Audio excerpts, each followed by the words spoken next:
യേശുവെ സ്തുതി, യേശുവെ നന്ദി. പ്രിയ മാതാപിതാക്കളെ, സഹോദരി സഹോദരന്മാരെ, ഇന്ന് നമ്മൾ കേൾക്കുന്ന വചനഭാഗം ഉൽപ്പത്തി പുസ്തകം അധ്യായം 5, ആദം മുതൽ നോഹ വരെ.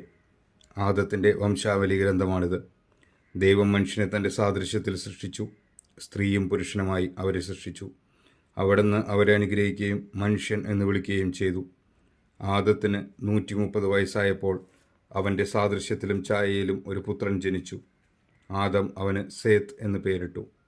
സേത്തിൻ്റെ ജനനത്തിന് ശേഷം ആദം 800 വർഷം ജീവിച്ചു. അവന് വേറെയും പുത്രന്മാരും പുത്രിമാരും ഉണ്ടായി.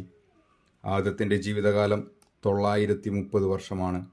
അതിനുശേഷം അവൻ മരിച്ചു. സേത്തിന് 105 വയസ്സായപ്പോൾ എനോഷ് എന്നൊരു പുത്രനുണ്ടായി. എനോഷിൻ്റെ ജനനത്തിന് ശേഷം സേത്ത് 807 വർഷം ജീവിച്ചു.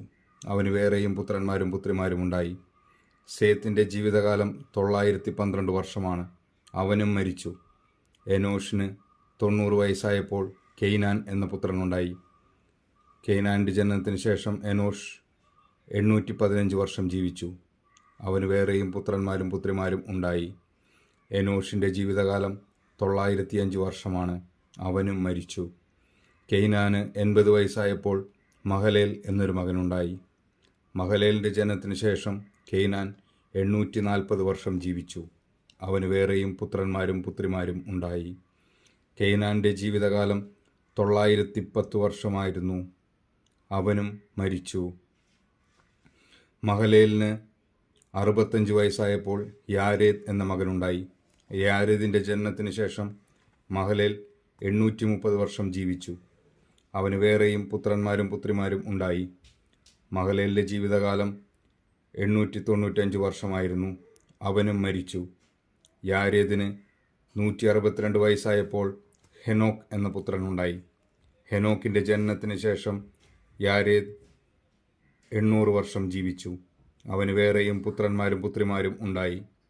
യാരേദിൻ്റെ ജീവിതകാലം 962 വർഷമായിരുന്നു. അവനും മരിച്ചു.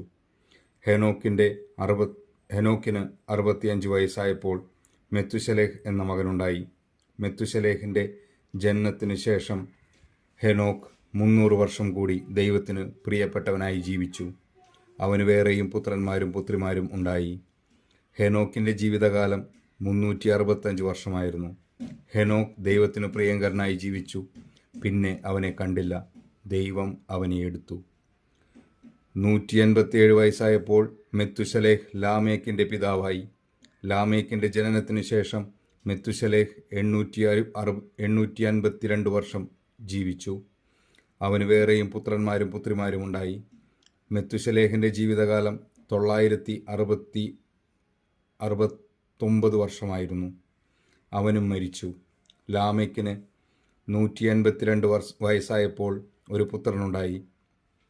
കർത്താവ് ശപിച്ച ഈ ഭൂമിയിലെ ക്ലേശകരമായ അധ്വാനത്തിൽ അവൻ നമുക്ക് ആശ്വാസം നേടിത്തരും എന്ന് പറഞ്ഞ് അവനെ നോഹ എന്ന് വിളിച്ചു. നോഹയുടെ ജനനത്തിന് ശേഷം ലാമേക്ക് 595 വർഷം ജീവിച്ചു. അവന് വേറെയും പുത്രന്മാരും പുത്രിമാരും ഉണ്ടായി. ലാമേക്കിൻ്റെ ജീവിതകാലം 877 വർഷമായിരുന്നു. അവനും മരിച്ചു. നോഹയ്ക്ക് 500 വയസ്സായതിനു ശേഷം ഷേം, ഹാം, യാഫേത്ത് എന്നീ പുത്രന്മാരുണ്ടായി. നമ്മുടെ കർത്താവായ ദൈവത്തിന് സ്തുതി. ഈ തിരുവചനം നമ്മുടെ ജീവിതത്തിൽ സന്തോഷവും സമാധാനവും ഐശ്വര്യവും കൊണ്ടുവരട്ടെ. ആമേൻ.